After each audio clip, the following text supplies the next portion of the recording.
Of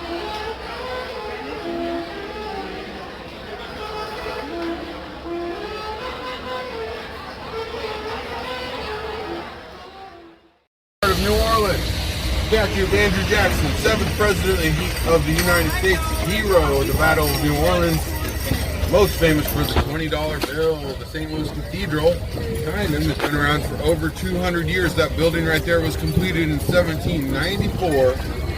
It's an old one. It's the 3rd church to be on the site. It's a minor basilica in the Catholic Church. Can go to mass there.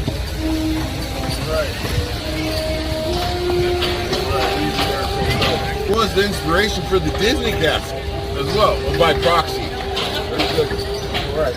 There's a castle in Germany that was inspired. Took its inspiration. Now on the right we have the Café du Monde. This location right here has been around since 1862. They've been doing coffee and beignets here. Since 1862, they haven't changed the fryer grease since. Open 24 hours a day, 8 days a week. Café du Monde, they only close down on Christmas Eve night and Christmas night. It's the only time they close down. Yeah, they're open all the time. Now, they're the 3rd oldest restaurant, the 2nd oldest restaurant on the left, across the street. Two Jacks, that neon sign there. It took me 2 years to figure out how to pronounce Two Jacks, but it is Two Jacks. We got a language of our own here in New Orleans. You don't pronounce anything the French way. You got it. All. Now this is a standing room only bar, white tablecloth dinner. They got Cajun Creole food in there. They claim to have invented brunch. They probably actually did invent the grasshopper, the green drink, alcoholic drink. They also serve another green drink in there, absinthe. Popular European drink. You guys want to drink some absinthe? Licorice tasting. Oh, it'll mess you up. You will see green fairies. That's what they say. I've never drank enough absinthe to see green fairies, but I guess I'll keep trying. Although I have seen green fairies here in New Orleans. Not on absinthe, though. Oh, right. This is the lower quarter. The lower quarter has nothing to do with elevation. We are 10 or 15 feet above sea level right here. All right, get over for a moment. We're on the high ground, although most of the city, the average is 5 to 8 below sea level in the city of New Orleans. We're on high ground. We're on the sliver on the river. There's a huge bend in the Mississippi River. Huge, big old bend. And around that bend, there's the high ground that wraps around with the river.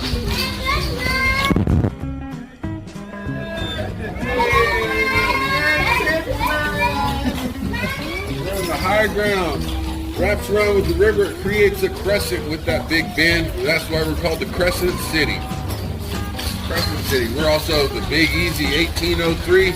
After the Louisiana Purchase, a lot of Northerners came down. They were selling wares out of their carpet bags on the streets. We called them carpetbaggers. And it was easy to make a buck. Big Easy. Now on the left, see this red brick building, how it's bowling out at us like it might fall over on us at any time? Yeah. Well, it might, but don't worry, it probably won't. It's normal here in New Orleans. We're sinking a little bit every year. General rule of thumb is we're sinking an inch every 8 to 10 years. Now, that's the general rule of thumb. To be honest, we really don't know how much we're sinking. We don't know. They're sinking different levels in different spots. Last year, the sediment reports came back and they said we were sinking 8 inches every year. That's nuts. I don't know where they took that reading from. This year, there's going to be another number that comes out. As long as we're going down together, that's what counts. Most of the city's already below sea level, so what's the big deal with you going down an inch every 8 to 10 years? United we stand, divided we fall anyway. Right. Thank you anyway. Now on the left, you see a nice little courtyard here. Easy, Coco. Easy now. Oh, that's a beautiful courtyard. Gorgeous. Courtyard's your main entryway. You go in through your courtyard. If you live in the French Quarter, generally you share your courtyard with other people who have apartments within the section. And you keep these doors shut. These doors are shut to the street. You go in through your courtyard as your main entryway. It's been the main entryway for a long time, all the way back to the Victorian era, like London or Paris. In Victorian times here in New Orleans, people would throw their trash and chamber pots out the street. So you definitely want to go in through your courtyard, clean up a bit before you leave your house, keep these doors shut. Not much has changed here in New Orleans. We're still going in through the courtyard, still keeping those doors shut. It's still a dirty old town here. You guys probably didn't stay up till 5 in the morning partying last night, did you? But if you did, 5 a.m., there's a truck that drives down Bourbon Street, sprays soap and water and scrubs the street down, and anywhere else in the French Quarter that needs it. French Quarter is actually pretty clean because of that. Now we're in the Piccolo Palermo. We just entered the Little Italy, Piccolo Palermo of the French Quarter. This is where the Italians settled around the turn of the 1800s. A lot of Bohemians would live in the Italian neighborhood because the Italians didn't judge you on your Bohemian lifestyle. Be that drinking all day or making up some crazy art, persuaded sex in a different section. The Hotel Provincial on the right was a military hospital under Spanish rule from 1762 to 1803, and it's haunted by the ghost of a surgeon specialized in amputation. He wanders the halls looking for arms and legs cut off this very day. You could say it costs an arm and a leg to stay there. Oh man. I like that because it's disgusting with that. Oh man. Some jokes like my dad. My uncle taught me all of these. Right here now on the right. This is the oldest building in the whole region. This is the Ursulines Convent, the building with the cross on it. The building where it makes the L, that was an addition in 1845. That's the chapel. This is a cloistered nunnery. Nuns in there. It's older than the U.S. 1734. There's still nuns in there to this day. They got a museum, you can go in there. But the nuns don't come out very often. Nuns don't get none neither, and it's none your business what they're doing in there. Now on the left, we got the Hotel Via Convento. This is what's known as the House of the Rising Sun, from the old song Eric Burton and the Animals made famous in the 1960s. A song about a brothel, and the blues man, Sun House, he would stay here in the 20s and the 30s when he was passing through town, seeing his ladies of the night.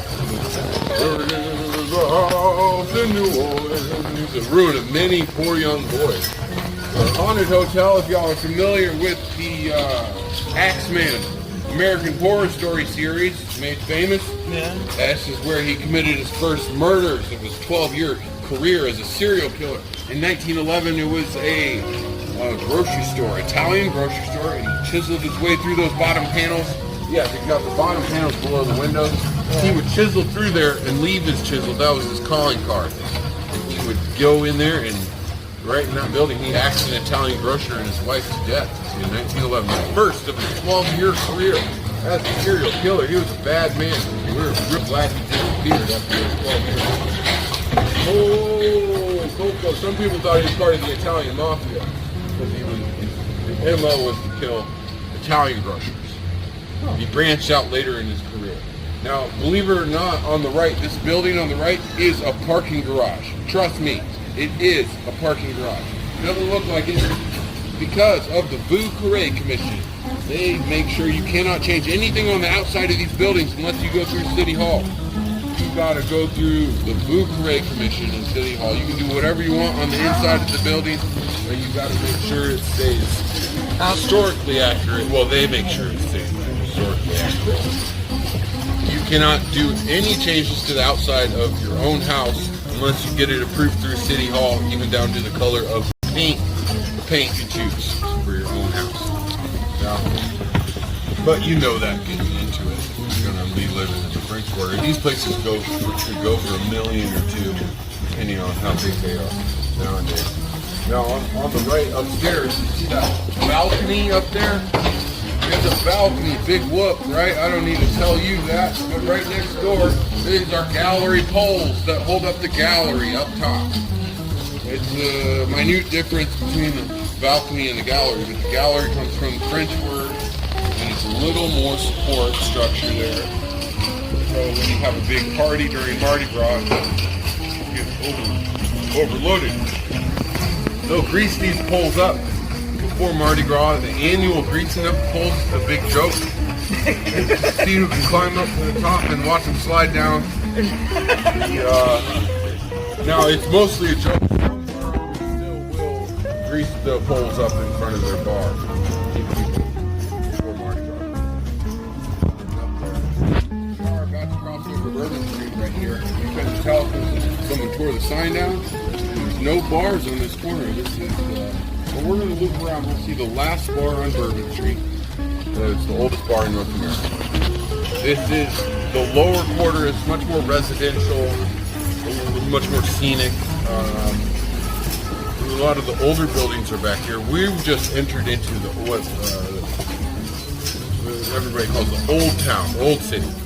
And these buildings, a lot of these buildings date from 1790s to 1840s. So it's the older area of town. Now, the reason why it's the 1790s is because in 1788, most of the city burned down. Most of the city burned down, and so they had to rebuild the city after that, most of the buildings. Now, with the convent, we did see the convent. Original French design, but the Spanish were in charge. All the architecture that you see in the French Quarter nowadays is Spanish architecture in the French Quarter. Believe it or not, yeah, it is. True. Now on the right, you see that nicely decorated house. This is a double shotgun. Double shotgun is classic New Orleans architecture. It's a duplex. It goes straight back like two barrels of a shotgun. If you open all the doors on your side, you shoot a shotgun through the front door, hopefully it'll go out the back door and it won't hit any walls or people or pets, anything in the house. Hopefully it'll go out the back door and hit the chicken that you're going to throw in your pot for dinner. If you are shooting a gun in your house, you might be doing it here in New Orleans because the New Orleans Police Department does not have a very good response time. The NOPD stands for not our problem, dude. That's true. They don't have a good response time. They will show up maybe 2 hours later, 2 to 4 hours later, depending on what you call them about. But don't worry, you guys are in the best place to be. You're in the French Quarter. The high ground doesn't flood here. If there's a storm and the lights go out, they turn it on right away. And you got Louisiana state troopers on a constant rotation. They hire them out to patrol the French Quarter. Now see all this broken glass on the left there? All the broken glass on the ledge, that's Haitian barbed wire or Jamaican barbed wire. Because we're the northernmost Caribbean city. Northernmost, and 8 months of summer will convince you of it. We are on Dauphine Street, which means Prince in French. So you'll know where we're going on this house on the left. With the doors closed, or with the shutters closed right here, the green. This is where Lawrence Fishburne lives, the actor who played Morpheus. There's the hotel. See him, don't tell him I told you where he lives. This is one of his houses. He was here about a month ago. The Metastasis Market on the right has been going strong since the 1920s. Well, Grandpa Metastasis started it in order to use the money he made from the store to fund his true passion, which was music. He had a recording studio just a few blocks from here. And in the 1950s, he really got off the ground when New Orleans native Fats Domino walked through his door and they recorded the rock and roll hit Up on Blueberry Hill. And he also recorded Jerry Lee Lewis and Ricky Nelson as well.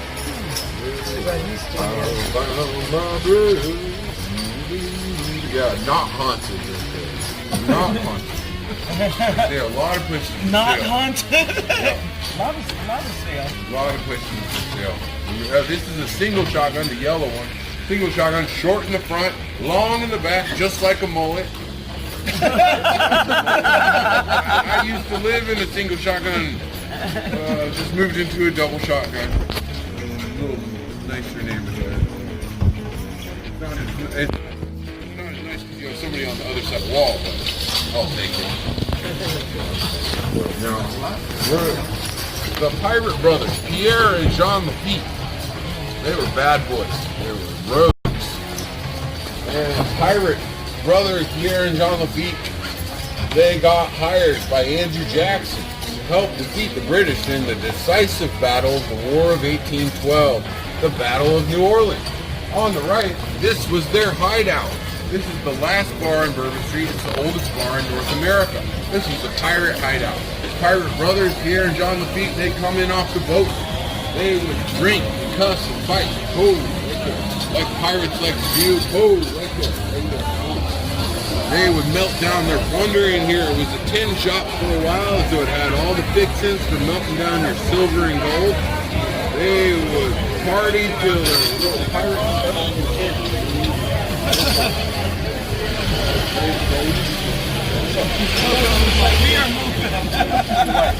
Say the bar's haunted. Coco doesn't like it right there. Maybe that's at nighttime. The Pirate Brothers live upstairs during the daytime, and at nighttime they'll come down and party with you in the bar. I've been in there with my girlfriend, and just as she was saying how much Jean Lafitte loved licorice, we started smelling licorice very strongly. Hair on my arm stood up, and we had cold chills pass through our bodies. So that was my experience. I'll leave it to you guys to decide. Across the street from the bar, we have an elementary school because parents need a good happy hour, teachers need a good happy hour, kids need a... No. This is Homer Plessy Academy. It's named for the grandfather of the civil rights movement all the way back to 1897. He went to the Supreme Court to argue for desegregation. He lost the case, but he got the ball rolling.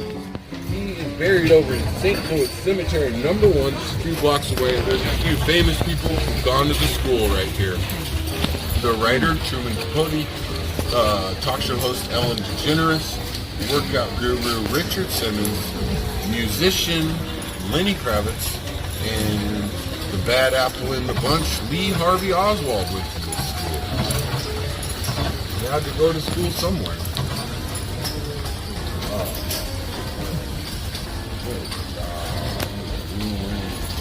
Now we're about to turn on to Royal Street. Royal Street is one of the prettier streets in the French Quarter. You'll see a lot of antique shops, art galleries, boutique shops and hotels, restaurants. You'll also see musicians. You'll hear musicians playing up and down the street for tips. Now, if you're a good musician on Royal Street, you might make more money than somebody in a bar. I got a friend of mine, he's a classically trained jazz pianist. He's making the same rate he was making back in the 1980s. He's making $40 a night plus tips. A lot of the bar owners have not raised the rates. It's a real shame. It's a real tragedy, actually. A lot of the old jazz hats are dying off because of it. They ain't eating so good. So if you go in the club and you like the music, make sure and tip your musicians. The Andrew Jackson Hotel. Andrew Jackson lived there for a while. He was a very stern man. He would not tip his hat to hardly anybody. They named the place after. He was a major king. The Cornstalk Fence Hotel. This is a story of what a man will do for love. A man from New Orleans. Come on over, bro. A man from New Orleans fell in love with a woman from Iowa. Up. Right there. Whoa. Right Man, sorry. Get turned a little bit. The man from New Orleans fell in love with a woman from Iowa. They got hitched, but there was a problem. She was homesick. She was homesick for seeing cornfields out of her Midwest home. She was homesick for seeing her parents. So he sent her home in the 1850s. He sent her up to Iowa. A little travel time. Went up to Iowa. Came back down 7 months later with her parents to come and live in this mansion that he built while she was away. Before she left, they could not decide on what kind of architecture to do. So he just combined it all. He did a medieval castle turret on the left, the Greek Corinthian columns right out front, and the Victorian walkout up on top. He bought the fence out of the Sears Roebuck catalog back in the 1850s for what would be around $1 million today. What a man will do for love. Just about There's the corn. And there's the corn. He'll get you some corn. Come on. Oh, Elvis Presley trivia. He stayed there when he was filming King Creole in the 1950s.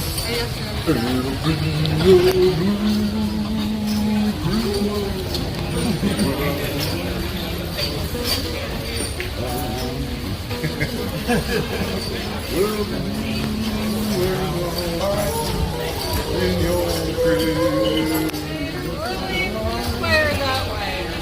What? Orleans, this square that way. Oh, you gotta go down this way.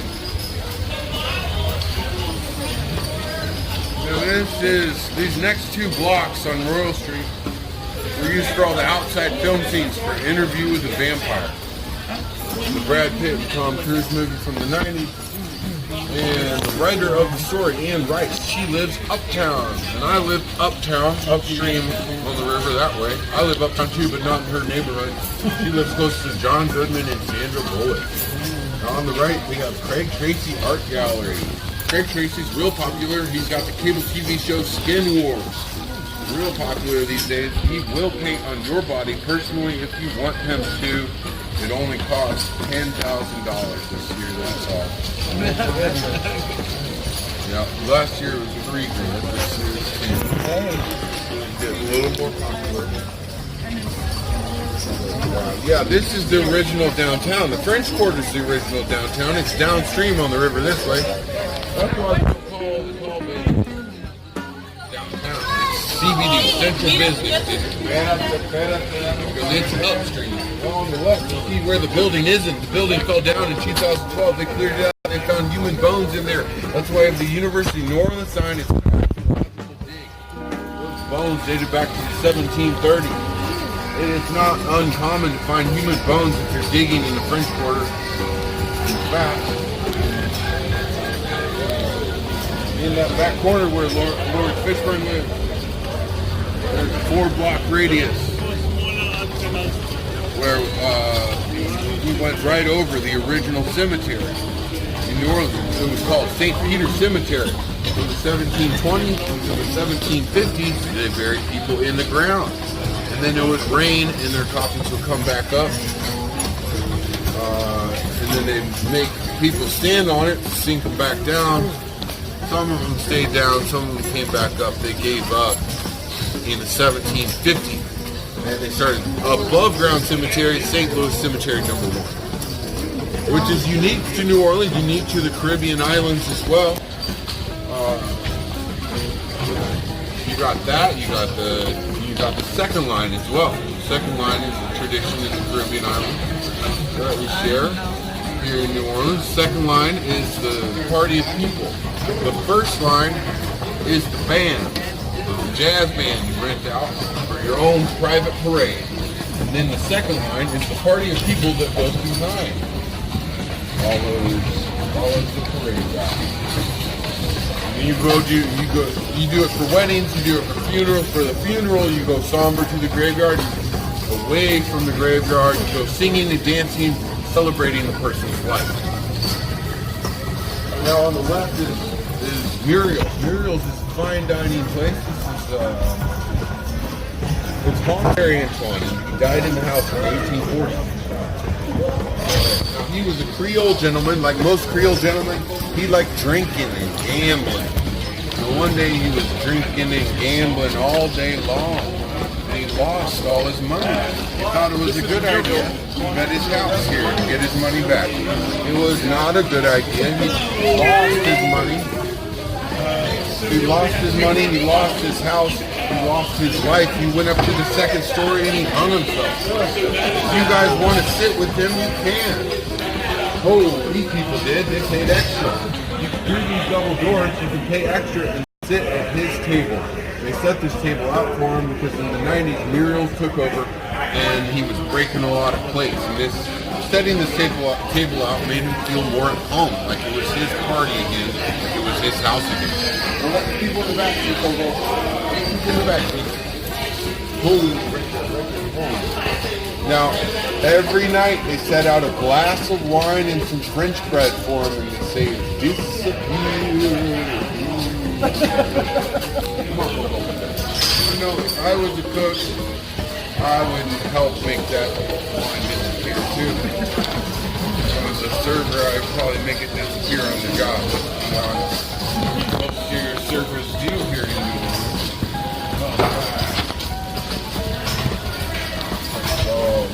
Okay, you just gotta take it easy on around here. Come on. You gotta go easy. Yeah, take it easy. No. Come on. Take it easy. Yeah, doing good. I gotta talk to her. No, you tell a horse what to do. A horse will do it. But a mule is so smart. The mule wants to know why. Why we gotta do that? So I gotta explain things to Coco. He knows I'm talking about her, dude. Now, you'll see a lot of brick in this alley. Oh yeah, you'll see the rolling spikes. That's the Spanish took over in 1762. They started bringing a lot of ironwork to town. Yeah, the reason why all you see is Spanish architecture is because of the Spanish. They burnt the city down back in 1788. Good Friday, 1788, the Spanish military treasurer, he lit his private chapel, chock full of candles, and he was praying real hard in his chapel, and he got called away for business. When he came back, his chapel was on fire. His grapes caught fire. The fire raged and raged. He couldn't get that fire out. So he ran down to the cathedral. He lived just one block away over there on Charger Street. And he yelled to the priest, "Ring the bell, I need help putting this fire out." And the priest said, "Oh no, today is a holy day. This is Good Friday. We're observing silence today. No music. In fact, I'm taking the ringer off the bell." So because of that priest's decision, nobody came to put that fire out. Don't mind the bumps, folks. This is all part of the romance of New Orleans. Yeah, nobody put that fire out. And 856 out of 1,100 buildings burned down. Good Friday, 1788. That's why everything is Spanish architecture. We did see 2 of the 4 original French design buildings. We saw the convent, the Ursulines convent, and the blacksmith shop, the pirate hall.